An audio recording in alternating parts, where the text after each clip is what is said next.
Me zanima, za koga danes večer še posebej stiskate pesti, če jih sploh stiskate?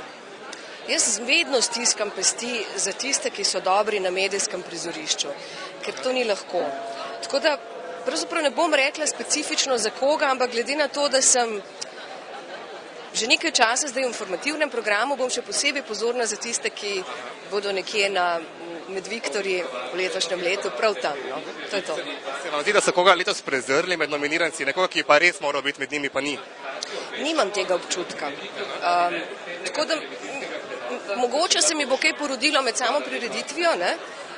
Čeprav mislim, da je bil izbor letos zelo lep, dost pravilno selektiven, vse, kar se tiče strokovne akademije. Za gledalce je pa tako vedno zelo zanimivo spremljati, kako in kaj.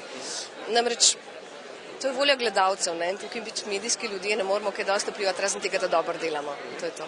Za konec eno tak čist tipično viktorijsko vprašanje. Kdo je krivec za to čudovito pomladno zeleno opravo? To je Mojca Celin, modna kreatorka iz Ilirske Bistrice, oziroma zdaj jo najdemo tudi v Ljubljani na Rimski. Lep večer, hvala lepa. Enako.